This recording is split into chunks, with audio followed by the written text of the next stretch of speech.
I never thought our marriage would come to this crossroads. Elena wants more than just love, she wants adventure. The unknown. And she wants us to visit an exclusive club that could change everything about us. But am I really ready for this? Join me on this journey of marriage as we explore whether we can find our way back home. Welcome to the Love and Betrayed Love channel. If you enjoy this story, don't forget to subscribe and give it a thumbs up. Well, what do you think? Asked my wife. Do you think this might spice up our relationship a little? Elena is a very lively woman, and the idea of vivifying her even more seemed unnecessary to me. Well, listen to this. I have to admit, I never thought about it. I said, should we just rent a cheesy movie or something? Think how exciting it will be to actually be there. She said we'll see real live people, not some tired actors. These are real people. Jack and Pam have been going there for a while. That way we can come in as their guests. It wasn't the best advertisement. I never really liked Jack and Pam. Let's say she was quite sexy in a promiscuous way, but she always looked at me the way a cat looks at fish in an aquarium. It was a scrutinizing look, and I never liked being someone's dinner salad. Jack was a slippery guy. He was a car salesman, and you know all the cliches. He fit in very well with them, and he was always too familiar with Elena. In my opinion, I don't consider this a recommendation. I told her everything they're involved with is probably shady. They make me sick, and I feel like I need to take a shower every time we meet. I said no. I think I'll say no. She snorted and blushed. This was definitely a sign that she was angry. She had a short temper, as I discovered over the years. She's been trying to get me to go to this private club for a couple of weeks now. I'm guessing it was one of those sex clubs. I never liked swings. Ever since my sister talked me into jump out of one in the park when I was 9. I've been avoiding them like the plague. That broken ankle convinced me. Well, I can't go without you. She puffed out her cheeks in a cute way for couples only. I wonder how long they stay as a couple. I thought, I'm sure it's a divorce factory. You know Jack and Pam have been married 3 times already. Right. I think they'll be moving on to a 4th before the end of the year. Yes, but we have a really strong marriage, she countered. There's no way that just going and looking around the place is going to cause us problems. I agreed that we had a strong marriage, or at least that was my impression. Obviously I was wrong. I'm really not interested in watching random strangers try to seduce each other, said. What's the point?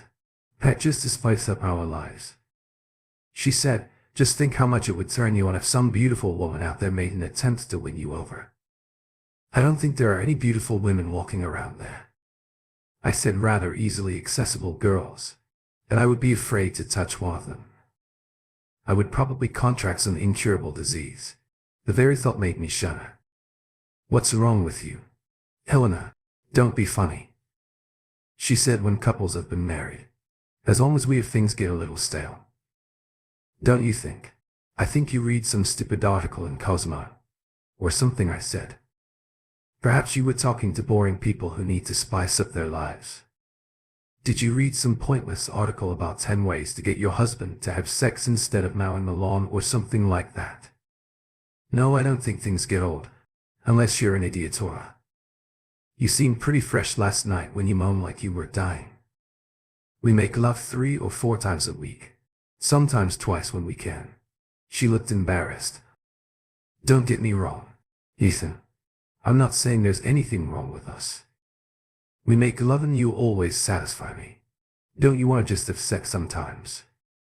Just take some hot woman and make out with sex with her until she loses consciousness. No, I have absolutely no interest in some hot woman. I said I have a hot woman and I regularly have sex with her until I pass out. I happen to be married to her. She smiled back. Thank you, dear. But aren't you tired of the same old woman? No, I'm not tired. I assured her if I were that kind of man, I wouldn't marry you. I'd just be taking girls. She came and sat on my lap, beginning what ended up happening in 3 different rooms of the house. I thought that was the end of this converse. Add in and put it out of my mind. By many standards, we were a fairly typical couple. We didn't enjoy the same things as most other people. We became a little too relaxed by the time we turned 40. We both gained 20 pounds. Didn't try very hard to stay romantic, and there was some distance between us. Helena noticed this before I realized it. Ethan, we need to do something, she said as we were cleaning up after dinner one night. Okay. What do you mean? I want us to join a gym. She said I wish we had personal trainers to get us in shape, because I feel like you're not attracted to me anymore and your stamina in bed isn't that good. I was a little shocked, but it seemed like a good idea. I think you're right. I said I'll do it. Or do you want to do it? I'll do it. She said I also want us to have dates in the evenings. Ethan, I don't feel like we're as close as we used to be, and I don't like it. I feel fat and old and I feel like you don't love me as much anymore like before. Elena, you're as beautiful to me as the day we met. I told her I realized we'd lost our focus a bit. I'm sorry. I didn't notice. I'll work on everything you mentioned. We joined a gym and she saw a nutritionist. She became a vegan. It was okay for me for her, but I wasn't going to do it. I switched to a low-carb diet. Worked hard at the gym. Worked out with a trainer for days a week and over the next 3 months lost 30 pounds. Redistributing some of the weight from my sides to my upper body.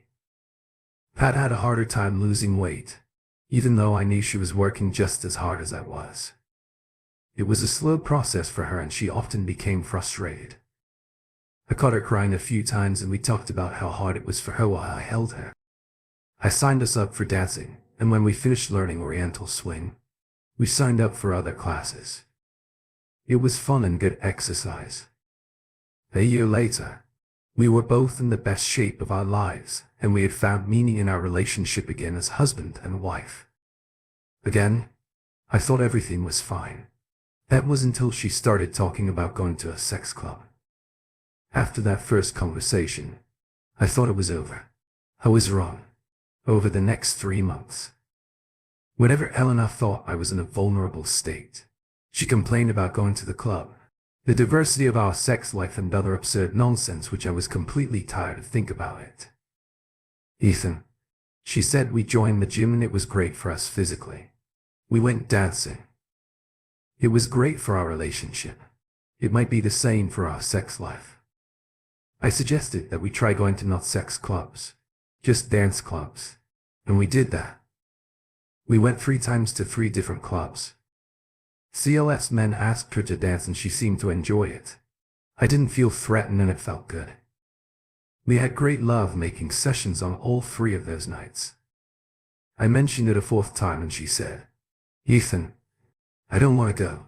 Why not? I asked. It's fun. You get asked to dance a lot and I like watching you dance with you. Have you seen people in these clubs? She asked. They're probably at least 15 years younger than us. They're all in their 20s and I just feel old and out of place. It was Friday evening when I finally decided that the matter with the club would not end. She cooked a delicious dinner and almost broke me in bed. We were recovering from a long and stressful event and she mentioned it again. Ethan, Pam told me that the club is having an open day for new couples. I think we should go and just have a look. I sat up on the bed and she fell off me where she lived half on top of me. She seemed taken aback by the sudden change of position. Helena, do you want a divorce? I asked. She looked at me as if I had grown a third eye. Of course not, she said. Why are you asking this? I don't know how I can make it clearer that I'm not interested. I told her the only possible reason for visiting this place is to meet someone else. Is that what you want? She lowered her eyes. No, at least not right away.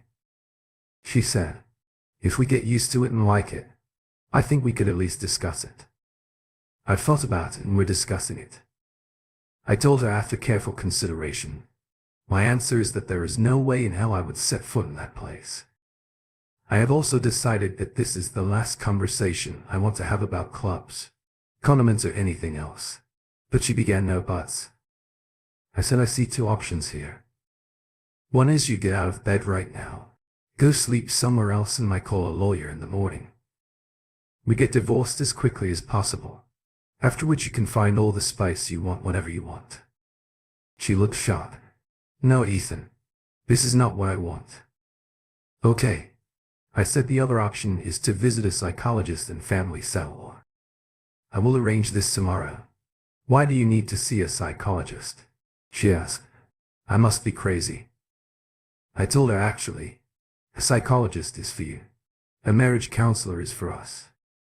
A psychologist will help you figure out why you are trying to destroy our marriage. The counselor will try to help us understand whether our marriage can survive. I'm fine. She almost screamed, you have problems. If you would stop being so possessive and realize that this could be so good for us, there wouldn't be a problem.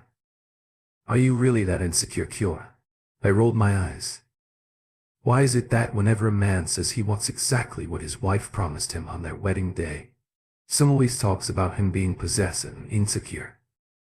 What did you just say? She seemed to pick up on the comment.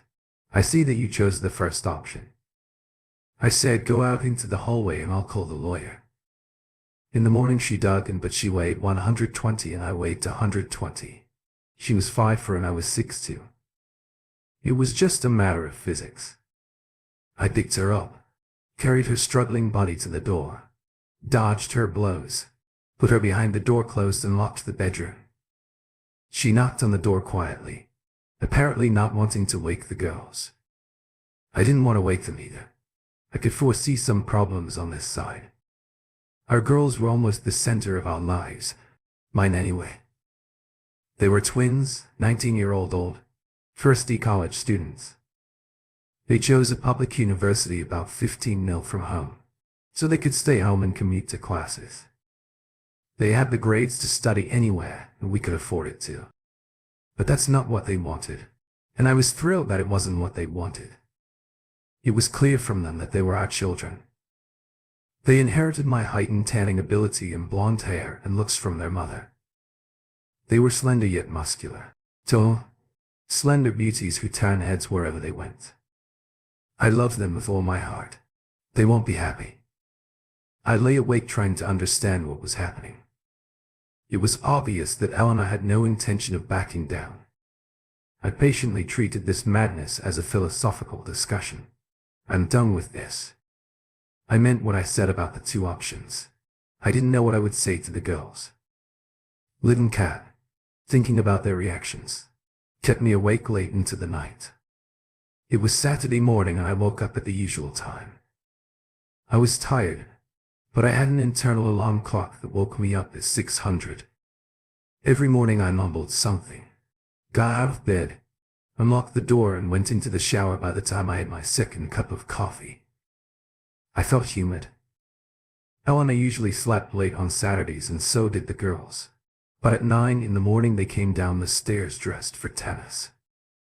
They had bags and rackets and they looked so beautiful that my heart filled with pride. I forgot. They told us they were having a club match. Hi, Dad. Liv said, and they both came over to hug me and kiss me. Are you sure you don't want to come watch us play? Asked Kat. I don't want to interfere with your vibe. I said there'll probably be 50 guys there just to watch you two. Kat rolled her eyes. Really, there will be a lot of spectators there and there will be parents. Please, Dad, I think we can win the doubles. Well, I certainly didn't want to spend the day with an angry Elena. I loved watching them play. Anyway, are you sure? I asked. They both screamed, as they would have done as little girls getting what they wanted. Oh yeah, Liv said, get dressed. This is going to be awesome. I went and changed into my best shorts and a nice white polo, grabbed my iPad and some screen and headed back downstairs. They were eating some horrible-looking cereal, so I took their bags and took them to the garage. I decided to take TH or Hulk. I only took it out on special occasions. The girls loved it and it seemed like a special occasion. I loaded up their stuff and went back to see if they were ready. They put their bowls in the dishwasher and were ready. Their eyes sparkled when they saw us taking the Jeep. "Do you want to drive?" I asked, shaking my keys. They played rock, paper, scissors and Sophia won. "I'll go back." Katerina declared her right shotgun. She kissed my cheek. I got into the car and we set off. Liv sped up at every traffic light and we had goofy smiles on our faces. They were both very good drivers, except for that need to speed up like crazy at traffic lights. And I trusted them. They played terrible music. This happened when I was in the first or second year of junior high school. I think I was about 13 years old. I grew up in the countryside. Liv was driving about 5 mph over the speed limit, staying in the middle or left lane, and we quickly made it to the complex. I received a message just as we were unloading the girls' things. It was from Pat. "Were you at tennis with the girls?" I replied there was no answer for a minute and I could imagine steam rising from her. "We need to talk," she finally said. Later I turned off the phone. The girls had already qualified for the finals and they played together like a well-oiled machine. The team they played with was good. One of the girls, a tall black girl, had a killer serve when she hit the first ball. Liv and Kat had a hard time dealing with her and lost serves when she served. The other girl was not such a strong opponent and they attacked her second serve with powerful passing shots. They took her serve twice and held their own in the first set, winning 6.4. In the second set, the tall girl's serve didn't go so well. She missed many of the first balls and they won 6.3, ending the match in straight sets. They received a beautiful trophy and went to take a shower and change clothes. It was about to end PM when we were ready and the girls were starving. Of course Dad had to take them to eat. It didn't bother me at all. Kat took us to one of those fancy burger joints and I loved it. With one of my little angels on either side of me in the round booth, we grabbed some frozen custard concrete for dessert and I hugged it. I needed to say this, and it was one of the hardest conversation starters I've ever had in my entire life. "I need to tell you, kids," I said to pairs of large brown eyes who looked at me. "Oh," Liv said, "sounds serious." "Speak, Dad," said Kat, holding my hand which lay on her shoulder and pressing her soft cheek to it. "So Mom and I ran into some problems. I just gave it away." Kat sighed. "Yes, I was afraid of it." "How did you know?" I asked. "Remember last week when we went to Rick and Chelsea?" Liv asked. I nodded. "We played board games and came home to pick up our skydive game. They were big fans of board games. We walked in through the backyard and when we walked in, Mom was on the phone. We heard her talking to that Pam. We hate Pam," Dad Liv said, "and Jack is a creep. The look he gives me makes my skin crawl." I squeezed them. "What did she tell Pam?" "She was talking about getting you into some club." Kat said, "Yeah. She was talking about a sex club or something." Liv added, "It was disgusting, Dad." We were terrified. We just left and went to the park to talk about it. We were hoping it would just go away. "What's wrong with Mom and Dad?" "She's like she's going crazy or something. I have no idea." I told them she's been talking about for months. She has some idea that it will diversify our marriage. I've told her that we are already diversified enough and that I'm not interested dozens of times. She just can't stop. "So what are you going to do?" asked Kat. "This whole thing kind of escalated last night." I said we just finished. "You know, God, that was awkward." Both nodded. "Anyway," she mentioned it again, "I lost my temper." I told her she needed to see a psychologist and we needed a marriage counselor. Either that or we should file for divorce. They both gasped. "Oh my God." Sophia said we didn't know. It was that serious. Dad Kit said we all need to talk to Mom. "Please don't do anything until we talk to her." "Okay." "No, I don't want to involve you in this." I objected. "This doesn't concern you." "Are you crazy?" Kat objected. "How can we not be involved? How can you say that this doesn't affect us?" We live with you. Damn it. Can you imagine if you and your mother divorced us? It wouldn't affect us. No, baby. That's not what I meant. I said I know. I don't know what I mean. Girls, it breaks my heart. It's bad enough that this is happening. I don't want you to get hurt. Suddenly tears flowed down my cheeks. Let's get out of here. Liv said. I threw the money on the table. It slid out, lifted me to my feet, and we walked out. My daughters pressed to each of my arms. Kat took us to the park near her house. They took my hands and rocked them, like they always did. We spent many happy days in this park, and the memories came over me, pushing two little blondes on a swing, listening to those adorable little voices shouting, "Look, Daddy," when they did a particularly daring stunt on set. I remembered Kit falling down a slide and breaking her arm when she was 7. Liv doing somersaults out of the swing and almost making me die of fear. It filled my heart with love and agony at the same time. Will my life become just a pale memory of a happy time? They sat down next to me on the bench, pressed themselves against my sides, and stretched one of my arms over each of their shoulders. Seriously, Dad, Sophia began. What's going on with Mom? Are you having problems in bed? Jesus live. I started, but Kat interrupted me. Dad, we're not now. I know this isn't something you're comfortable talking to us about.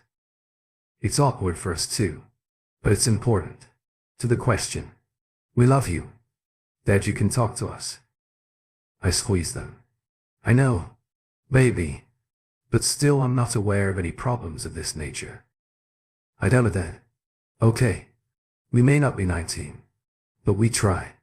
Mom never mentioned that she was unhappy. Well, until all this started with the club. Maybe she's going through menopause or something, Liv asked. She didn't tell me anything. If that's the case, I said, I know she still gets her period. We're 47, so it might be an issue at some point, but I don't think it's now. Dad, I don't like telling you this, Kat said, looking a little uncomfortable. But Mom was always a little weird. You know, I chuckled. No, I don't know. What are you talking about? She looked a little embarrassed. Well, you know, she's always been into astrology. We always thought she'd have fun with. It doesn't hurt anyone. She went vegan a couple of years ago and got into yoga, and her crystal's light intervened. Yes, Kat continued. It was never anything that hurt. So we just went with it until now, I guess. But she just gets carried away with these things. Then she tries to drag us in you. I swear, Dad, sometimes it feels like we're adults and she's a teenager. Liv looked thoughtful. We talked about something in our psychology class called focalization. It's when you're so passionate about something that you focus only on that and ignore everything else. You want to do something questionable, but you only think about the positives and nothing else. What are the disadvantages? It seems to me that this characterizes my mother to some extent. I was a little shocked. I never thought of Elena in those terms, but they were right. Well, I think I understand what you mean, I said. Now that you say it, she really is. She's so focused on how hot it will be to visit this club that she doesn't think about all the negative things. I think we need to go home and talk to her. Kat said, I mean, you're talking about divorce, Dad. Maybe she'll see how this could affect us all. Liv took my face in both of her slender hands and turned me around so she could look me straight in the eyes. She gave me a soft kiss. Dad, I want you to know that you have every right to be upset. This is kind of gross, and the thought of you and Mom. Well, it scares me. I'll support you no matter what's going to happen, but we really need to talk to Mom. Kat pulled my face away from Liv and repeated her gestures. Same thing. Dad, she said. We just have to do it. I felt as if a weight had been lifted from my shoulders. I knew that at that moment, everything would be fine. I have my daughters, and nothing better than this feeling. I stood up, pulled them to their feet and hugged them. I cried, Katerina, Elena, Sophia, I don't know what I did to deserve you, but I thank God every day for you. I love you with all my heart and it will never change. I just had to say it. I'm so proud of you and love you so much. Two pairs of huge, tear-filled eyes looked at me and they both pressed against my chest. Love you too. Dad, Liv said very much. Cut her. We returned to Truck Hawk and Kat took the wheel. We all sighed at the same time and then laughed. Despite the growing tension, I think all three of us knew that we would be okay. I had a lump in my throat when we pulled into the garage and I thought the girls must feel it too. We gathered their things and it was time but was sitting on the couch watching something on TV. When we walked in, she stood up and hugged the girls, asked about their tennis match and then said, Ethan, I need to talk to you. Mom, we need to talk to you, all three of us. Kat said. Pat glanced at me. I really need to talk to your father alone. She said not. Now Mom. Liv said, can we sit down? Anyone needs something to drink. I'll grab a soda. Kat also wanted a soda, and I asked for a bowl of water. Elena got the coffee and we sat down, an awkward silence filling the room until Sophia returned. So what's this about? Asked Pat. We know Mom. Liv said. Pat glanced at me again. Yeah. We talked to Dad at lunch. Liv said, but we already knew. We heard you on the phone about 3 weeks ago. With that, Pam, do you really want your daughter to call my friends that? Pat asked me. I shrugged. If the shoe fits, okay. Can we try to be a little less confrontational? Said Kat. Let's just say we knew Mom and we know. Tell us what you think. Elena was clearly furious. Mostly probably at me. But she wasn't happy with the girls either. I don't have to report to you, she announced to the entire room. This is happening, and there is nothing you can do about it. This conversation is over, and I don't want to hear another word from either of you about. This is between Ethan and me. You can go to your rooms. Are you crazy? Kat was furious. We're 19 years old. You're not sending us to our rooms. Liv and I will leave this house and move into a dorm. If you think you can talk to us like that. We were trying to have a civil conversation. You're probably not interested. Elena went upstairs and slammed the bedroom room door. We looked at each other for a minute. I think it went well. Sophia said. This made me laugh, and the next moment my two little ones climbed onto my lap, almost turning me over backwards. I hugged them tightly. I didn't know it was that serious. Kat said, what are you going to do, Dad?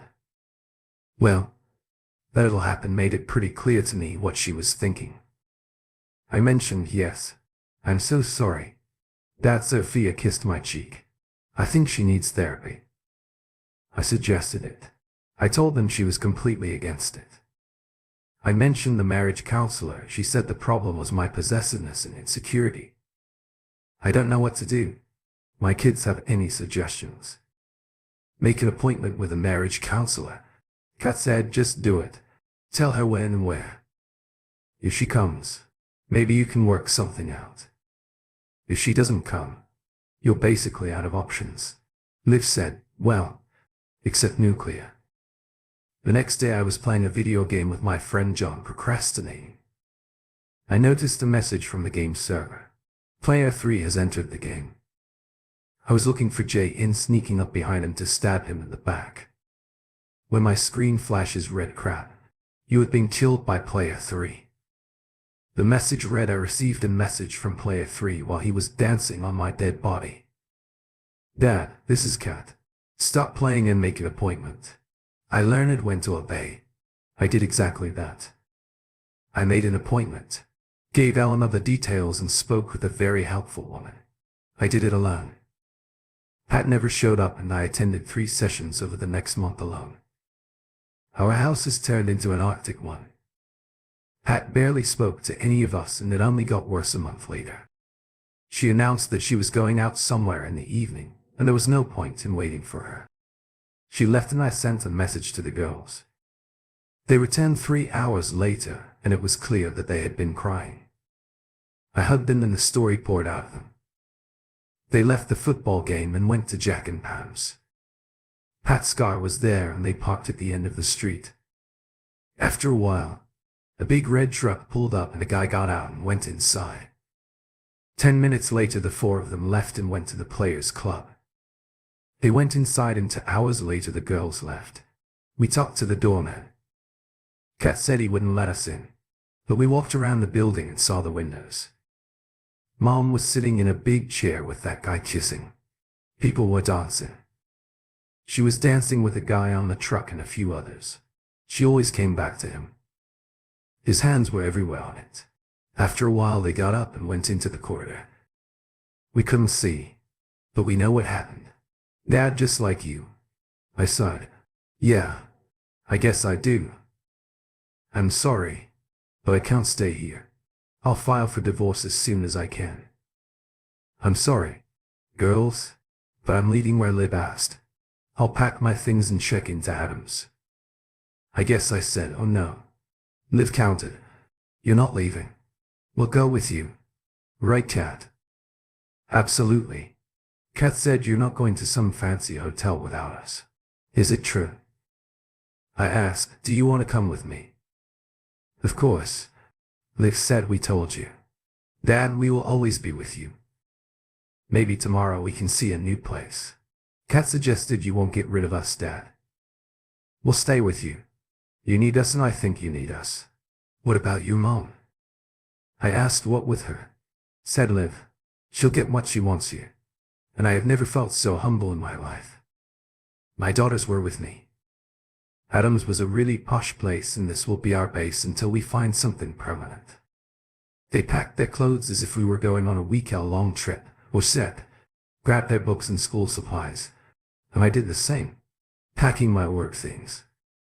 We loaded up the track hot. The girls jumped in their cars to follow me and we began our adventure. We checked into the Adams, despite not having a reservation, and were given a 2-room suite with bedrooms opening onto a common living room with a small kitchen. Both bedrooms had king-size beds and looked cozy. The hotel had a great restaurant that I knew we would frequent, but I had always loved cooking for my girls, and that was what I planned to do. I'll stop at the grocery store on my way home from work around 2 a.m.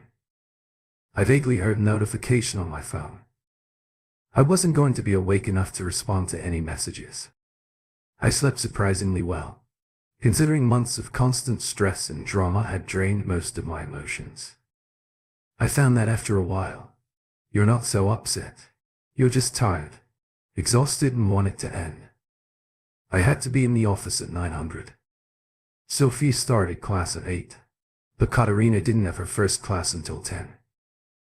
Liv left when I left my bedroom. The breakfast in the room was bad, but they liked Pop-Tarts and breakfast bars and that kind of food. So she snacked on Pop-Tarts while packing her things. She gave me a kiss, leaving crumbs on my cheek, and left. I made a cup of coffee and ate some granola while packing up my work stuff. After a while, I heard Kat moving her shower running, and as I was leaving, she came out, gave me a kiss, and I went to work. Fortunately, my job did not require constant presence. I was a freelance problem solver for financial institutions and really only worked when problems arose. It could be stressful, but most of the time I was doing other things and waiting for my computer to notify me that I needed to intervene. I called my friend Jeff, an attorney who worked full-time for my business, and he recommended a family law specialist who also worked with him. The earliest she, Angela Abbott, could see me was Wednesday, so I made an appointment, received instructions on what I needed to bring to the appointment, and felt like I could pair a few things. I logged onto the internet and started looking for tow houses to rent. Ideally, it would be halfway between the girls' college and my office. I was in the office about half the time. Anyway, I could work anywhere, and although I had staff in the office, most of my work could be done elsewhere. I was initially thinking about condos, but I liked some privacy. I wanted us to live in a nice area, and a townhouse seemed to offer that without having to purchase. I contacted the agent for 2 attractive properties and arranged evening meetings so the girls could visit them too. I knew that they would want to be consultants in our endeavor. That day, Elena made dozens of calls and sent messages, and I did not answer any of them. The girls returned from school when I arrived at our suite and said that she had also bombarded their phones with messages.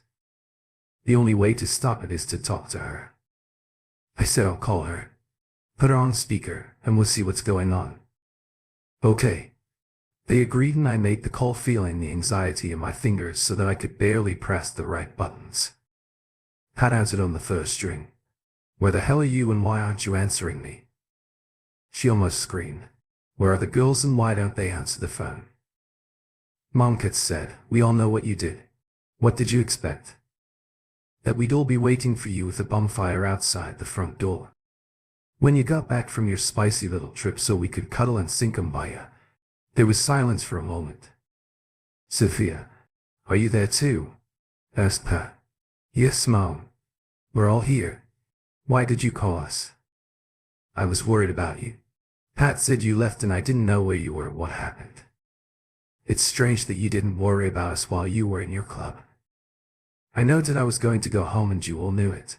She said, well, we're not going back home. I said, why are you? We need to talk. Ethan. She said, I think it was time to talk before you went out last night. Mom, Kit said, maybe a couple of months ago when we tried to talk to you, remember when you left in a huff and said you weren't interested? So what are you going to do? Asked Pat. Are you all going to run away like cowards when there's a bomb in your house? You don't stay there. I said you leave and call the bomb squad. What's that supposed to mean? She asked who were sappers. I think it's called lawyers. Liv said. We heard her sigh. Don't do anything stupid. Ethan Lapat said, just come home and talk to me. Okay. I went too far. But you were so stubborn and I'll talk to you when I know more. I told her I'm not going home. We all want you to stop bombarding our phones. We all have your number. When we want to talk to you, we'll let you know. Girls, will you just come home? Her voice broke a little. I need to see you, talk to you. After a whispered meeting. We'll meet you for lunch tomorrow. Liv said. We heard a sigh. Really, will you meet me for lunch? Has it come to this? Is that how your father turned you away from me? Listen, Mom, Kat said sharply, if you say one more bad thing about Dad, try to pin it on him. You can forget about dinner or us ever having to do with you. We told him what you were doing first, not the other way around. Pat was silent for a minute. What time tomorrow? And what she asked. They agreed and I ended the call. The three of us sat in silence for several minutes. I'm hungry. Kat finally said, shall we go out to dinner? We all kind of moved around in a thought during dinner, and it wasn't until we were in the elevator heading back to our suite that Liv said, I want to go to the pool and sit in the jacuzzi. Are you with me? We agreed and 30 minutes later we were on our way to the pool. We played a little. Both of them tried to drown me. Then I swam a few laps while they rested. They wanted to go into the jacuzzi, so we walked behind the plants and trees to the gate. We were there alone for a while, then looked up when we heard the gate open. Two women entered, apparently mother and daughter. They were both striking redheads with freckles and big blue eyes. The daughter seemed to be about the same age as my girls, and the mother was a hard-to-determine age, but must have been around mine based on her daughter's age. The girls were pressed against me in the jacuzzi. My arms were on their shoulders and there was plenty of space. They said hello and climbed inside the girls, and I continued talking, leaving them alone. I said something funny and the girls laughed and both kissed me on the cheek. I looked through the jacuzzi, meeting my mother's gaze. She looked very stern and judgmental and there was a frown on her face. What the hell was going on? I quickly looked away. Kat somehow sailed and met her daughter. They started talking and Liv got involved too. I was too embarrassed to talk to my mother after her angry look. So I just relaxed, leaned my head back and closed my eyes. I felt the girls come back to me and I hugged them again. I opened my eyes and my daughter was right in front of me. Dad, this is Scarlett. Liv introduced. She's transferring to our university, but she's 1 year younger. I heard a snort from the other side of the jacuzzi. Then Mom started giggling. Mother, Scarlet asked. My God, I'm so embarrassed. My mother said. She slid off the bench and walked over to Kat. As Scarlet took a seat next to Liv. I am Laura. She extended her thin hand. I shook him. Musician, huh? I said. I was really proud of that line. This brought out another cute giggle from her, and the girls giggled madly. I would like to. She said my mother was like that. And that's how I got that ridiculous name. Oh well, I'm Ethan. And these two scoundrels are Sophia and Isabella. My daughters. I said, so I got ready. She said, I'm sorry, but I'm a terrible person. And I sat there shocked that a married man was there hugging these two beautiful young women. How did you know that I was married? I asked. Yeah. Dad, it looks like it's on your wedding ring. Kat said, oh yes. I guess I do. I forgot. Unfortunately, these are my daughters, and although I love them with all my heart and would really like to hug two women who were not like that, I will make do with them until I can exchange them. This made me laugh again. Liv and Kat leaned forward and nodded at each other. Each of them whispered to the girls on both sides, and everyone switched places. Instead of two gorgeous blondes, I now had two gorgeous redheads. We're kind of like Jenny's dad. Liv could hardly get it out of her mouth, giggling. However, you only have one wish. I'm very impressed with your abilities. I said, what brings you, ladies, to our humble abode? I asked. We're moving here. Olaf said our apartment is not ready yet, so we will stay here for 2 weeks. You obviously live here if your daughters go to school here. Boas CH said, are you just relaxing? Is your wife with you? It's kind of a story. Kat said, maybe we'll leave it for another day, and Mom is not here. She and Dad are kind of separated. Boas CH looked at me. Okay. This is a little unclear. But okay. My father lives in New Jersey. Scarlett said he and Mom are divorced. She was obviously a very trusting young woman. We'll just stay here until we find another place. Liv said tomorrow evening we are going to look at another apartment. If you want, Scarlett, you can come with us to school tomorrow. We will show you everything. Scarlett seemed to like the idea, and they agreed. Neither of them seemed awkward sitting next to me with my arms around them, and I certainly wasn't going to complain. They were great. They had such clear red skin, these amazing blue eyes, and were very friendly and talkative. By the time we returned to our suite, they seemed like old friends. Laura was looking for a job. She was an accountant, and I promised to ask around to see if I knew anyone. We agreed to meet for dinner the next evening and went our separate ways. The work went by quickly, and we met Laura and Scarlett in the hotel restaurant. It turned out to be as good as advertised. After dinner we had a meeting to look at one of the tow houses, and Liv invited Laura and Scarlett to come with us. They seemed excited, so we all got into the Trackhawk and went house hunting. The agent met us and showed us around. It had its own entrance, a garage, and there was a small private yacht and garden. The neighbors were from the west, but not from the east, where there was a lawn and a garden. The girls loved it outside, and I was pressed to when we walked in. The first floor had a living room, kitchen, laundry room, office, family bathroom, and master bedroom. There were 2 large bedrooms and a bathroom on the second floor and another bedroom on the third. It was very good, and all for girls fell in love with him. Do we need to watch another one? I asked. I can't imagine liking it more. Kat said. Liv agreed, same thing.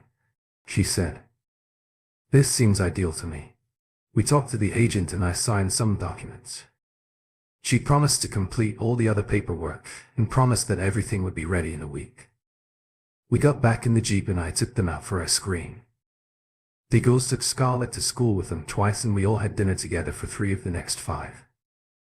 I really became comfortable with Laura and Scarlett. The girls met their mom for lunch as promised. Whether I realized that things didn't go very well. She lives in some kind of fantasy world, said Kat. She thinks she can explain everything to you, to us, and that she can have lovers. have all this excitement. You guys just have sex with whoever you want and everything will be fine with our family. Okay. What did you say? I asked. I told her she was delusional. Liv said. I chuckled. Was it a big success? She smiled. Sadly. Not really. She wants to talk to you, Dad. She says she doesn't want a divorce. Kat told her she was probably going to get it and she got angry and left. Are you going to talk to her? The cat asked me. Yes. I will talk to her a lot. I said I'm done with her girls. But she's your mom. So we'll have to talk to her. There will be a lot of talk about divorce. Well, I'll talk to her, said Kat. We're not going to hang out. This happened when I was in the first or second year of junior high school. I think I was about 13 years old. I grew up in the countryside. If that's what Levy wants, that's fine. I don't know, Sophia said. For what? She's our mom, Kat, and we sort of owe her something. Mom and Dad took care of us all our lives. Honestly, we both depended more on you than I had always. She always dumped our on you, took us to our games, dance lessons, and went to school conferences with us. Yes, I know, said the cat. That's it. If we had a friend who felt the same way about Dad as says Mom, would we want to hang out with them? I would block them all and not communicate with them. Never. I sighed. I love you so much. You're my children and I am so grateful to have you. I understand how you feel. She's your mother and I'll be polite to her. But we're not going to be polite friends. Just like you said. Kat, I rented a truck and we came home while Pat was at work and packed up all our stuff and took it to the townhouse. This led to another round of calls and messages, and the girls met her again for lunch. The next time I saw her was at her lawyer's office. Angela Abbott and I went there to discuss the divorce with them. It was as difficult and traumatic as you can imagine. Pat insisted that she didn't want a divorce. She would fight it, seek advice and do all the usual maneuvers. Her lawyer, Sam Roberts, seemed to represent her well. He was not expressing hatred or confrontation, just stating her position. Heather, my client doesn't want a divorce. He said she never asked for a divorce and believes that this marriage should continue. She believes that with the help of counseling, a marriage can be saved. Yes, we understand that this is her position. Angela said this is not my client's position. He offered to go to counseling with her before she cheated. She refused. Now he also refuses. Do you think that the court will not require counseling? He asked. I think it's unlikely, she said. As you know, this is rare in our state and we are not a state that requires it. Considering your client's infidelity and the absence of minor children, this is extremely unlikely. There is no way that my client will agree to reconcile and remain married to his wife. Ethan, if only you, Pat began, but both lawyers stopped her. I said nothing. I wrote a note and gave it to Angela. She looked at it and frowned at me. I don't recommend doing this, she said. Are you sure? I nodded. We need to do financial disclosures, she told Roberts. They exchanged documents and Angela passed my note to Roberts. He read it, nodded, and we left. Don't do anything stupid, she told me before leaving. Take someone with you, not your daughters, just as a witness. I reported to the girls when I returned and they suggested that I take Laura with me. No, I wouldn't be comfortable with that. I said I don't even know how to ask her. Laura and Scarlett had moved out of Adams, but we still met for dinner on Fridays and Scarlett seemed to become the girls' best friend. She was around almost every day and I began to know her very well. It turned out that I actually knew someone who needed an accountant and he hired Laura on the spot. Scarlett said she enjoys the job and is doing a good job. Laura is delighted to work. Every Friday, the girls and I went furniture shopping, chose everything and moved into a townhouse. They occupied the bedrooms on the second floor and there was a guest room on the third. Scarlett spent several nights there.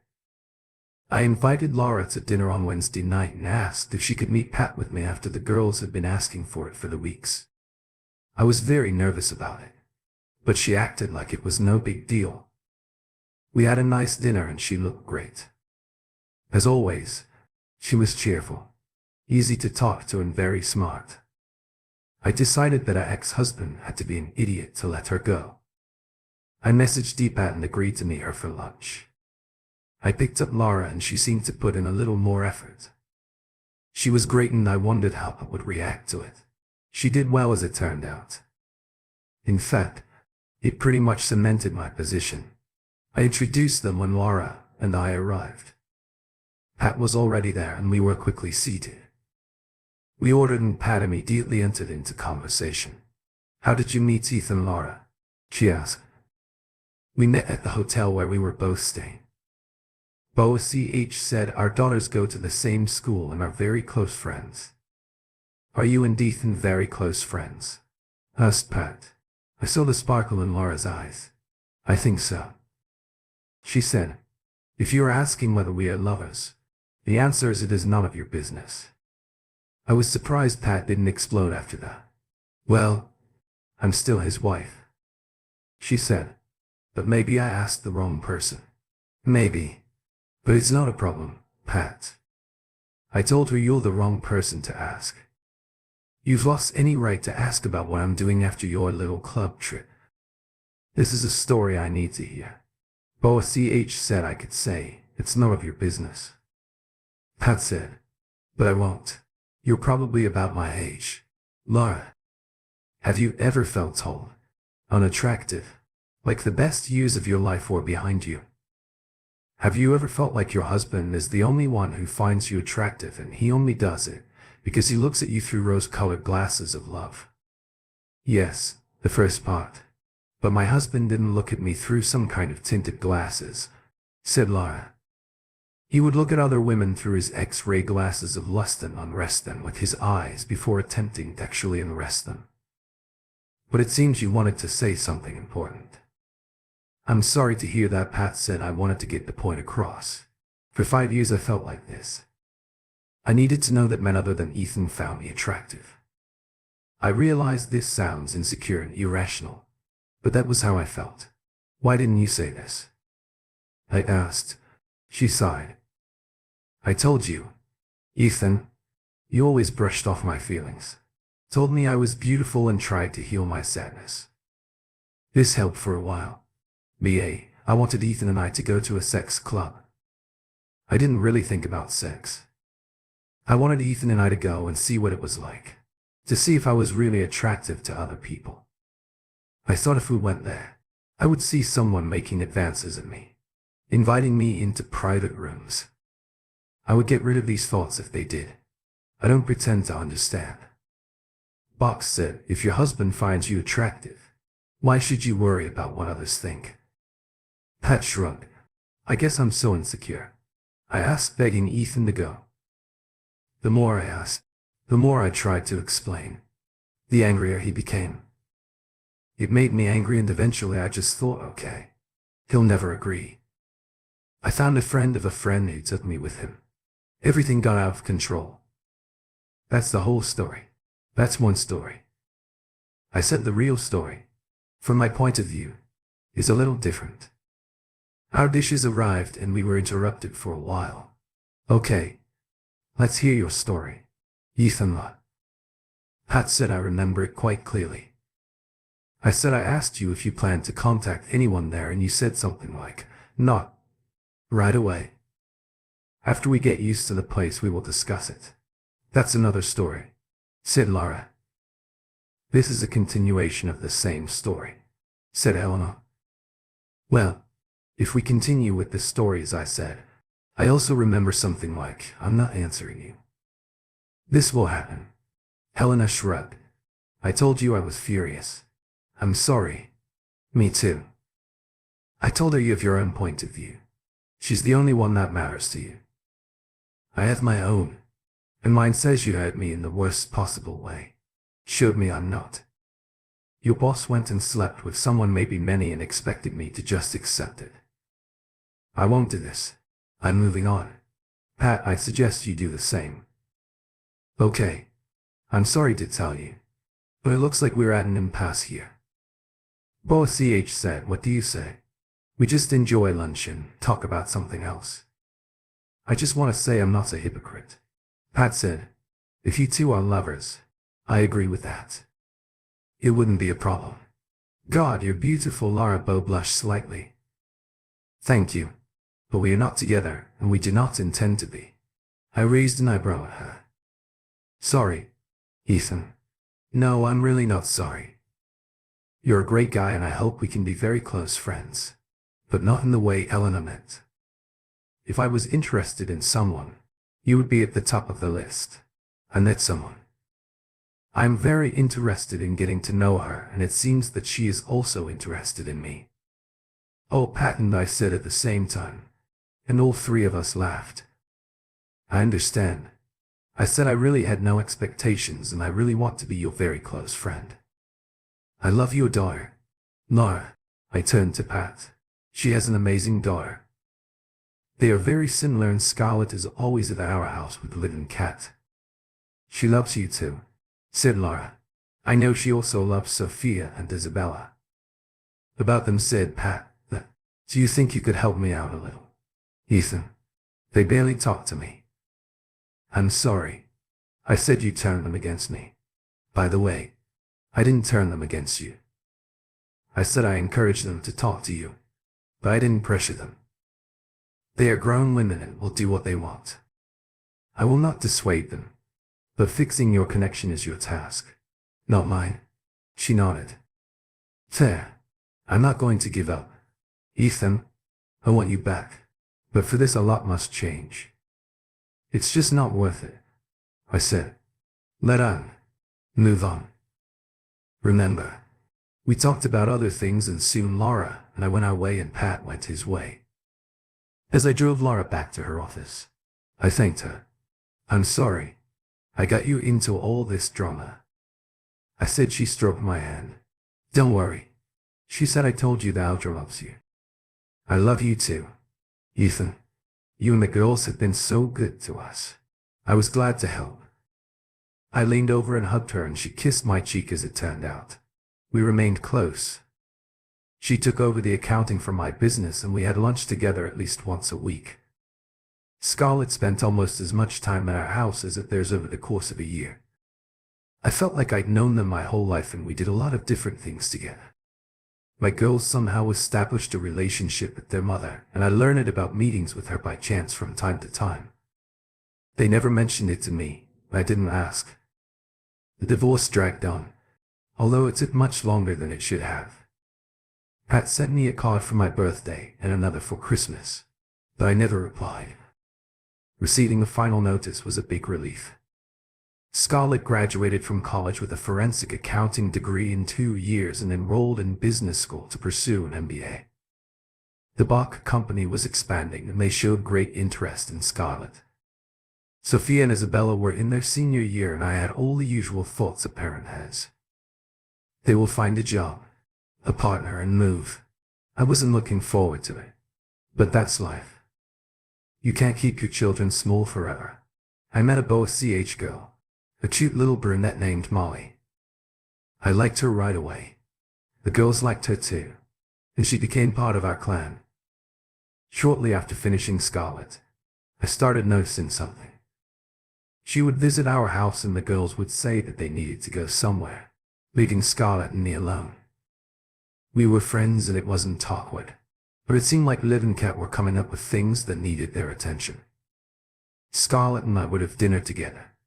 Go to the movies, drink beer or just watch movies at home. She went to the same gym as me and we often trained together. When we first met, she was beautiful, but quite tall and very slim. I noticed that the training was producing results. She became stronger. She had muscles on muscles and muscles, and the clothes she wore made it clear that there was a package of dynamite inside. Her butt was magnificent. Her legs were strong and beautiful. She had better abdominal muscles than me. It was good for the ego to walk into the gym with her and see all the guys watching. It was the same in a bar or club. She was a very physical girl, constantly hugging me, holding my hand or holding my waist as we walked. I came home from work one Friday and the girls said they had dates. I showered and changed, wondering what to make for dinner. When Audrey walked in, I looked up from the couch where I was sitting thinking about dinner and gasped, "Damn it. She looked great." She was wearing a gold dress that fitted her like a second skin. Her hair was styled in a very elegant hairstyle, and on her graceful neck was a gold chain and large gold earrings. The dress left her shoulders bare. The sleeves went straight from her neck. It was very short and had a slit on one side that gave a glimpse of one beautiful thigh. "Hello, honey," I said. "You look great. Do you have a date tonight?" She came and kissed me, then stood in front of me and turned around like she asked, "Oh yeah, you'll knock your socks off looking like this." "A special case." "I hope so," she said. "Do not know yet. Do you have any plans?" "No, I was just thinking about dinner." I said. "I have a reservation." She tilted her head a little, as she always did when she was about to ask something.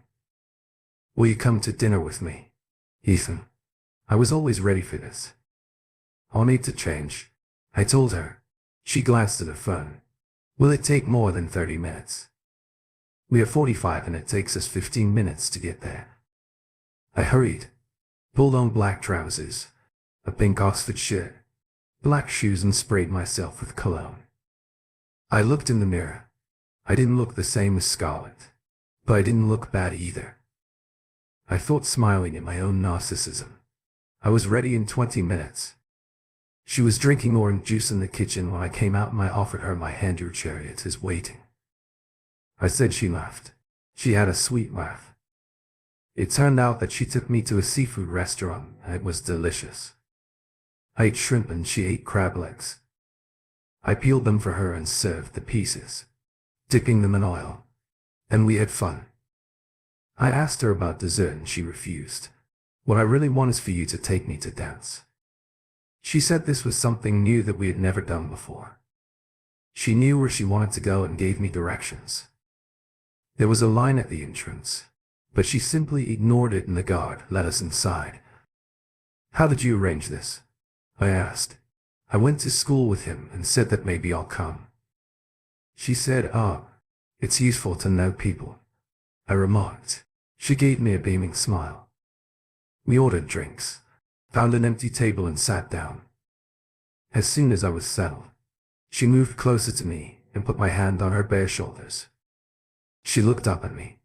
"Remember when we first met?" she asked. I remember. I said it, Adams. She nodded. "Remember when Liv switched places with me and we sat exactly like this?" "Yes, I was the happiest man in town." I said. "You are on one side. Mara is on the other." She laughed. "Well, she's not here today, so it's just me." She drained her drink. "Dance with me, Ethan." I was happy to dance with this beautiful woman. I was surprised. She knew how to dance. I took all these classes with Pat and Scarlett knew all the moves. Plus she was athletic, very coordinated, and moved like a dream. We danced to quick numbers and then the DJ played an old song, "When a Man Loves a Woman." I looked at Scarlett and she raised her hands expectantly. I pulled her close to me and she snuggled into my arms. She was the perfect height in her heels. She was almost as tall as me and she tilted her head, resting her cheek on my shoulder as we moved to the beat of the music. "I love dancing with you, Ethan," she whispered. "Do you like me?" "I love you, honey." I told her I fell in love with you as soon as we met. "Me too," she said quietly. Her head lifted and she looked into my eyes. They were an amazing shade of light blue that faded to gray, and in the light they seemed almost silvery. She looked like she wanted a kiss. I gave her a light kiss, but she grabbed my head with her hands and pulled me into a kiss that made me dizzy. She pulled back a little and looked carefully into my face. She seemed pleased with what she saw. "I really love you so much, Ethan, and I know love me too, but that's not exactly what I meant. Do you like me? Do you think I'm funny, smart, sexy? I spend time with you all the time and you seem to enjoy my company." Why don't you ever ask me out? Do you think I'm too young for you? That I'm not mature enough? I was stunned. I saw tears begin to form in her eyes and it terrified me. No, honey, don't cry, God. Yes, I think about all this. I had no idea that you wanted me to treat you this way. I always thought I was more of a father figure to you are. She whispered in my ear. You are more than that.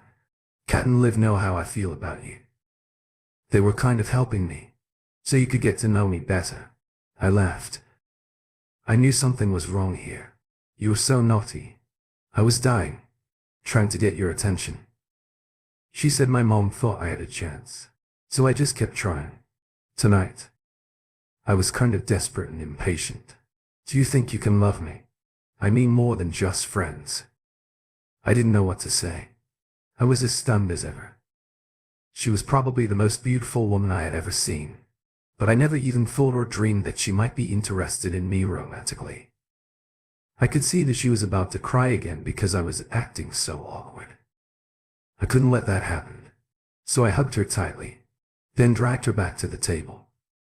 She sat down and I pressed myself close to her. This is a shock to me. Honey, I told her you've obviously thought about it and you'll have to give me time to get over the shock of you being interested in me in this way. Are Kat and Liv okay with this? Oh yes. She said they think it will be a bomb. At first I was afraid to tell them, but they were crazy with delight. Well, I'll tell you what I think you're an angel. I said, God, Scarlet, you're so beautiful, so sweet. I just never you are. So she interrupted me mid-sentence, turned my face towards her, and illuminated me with another kiss.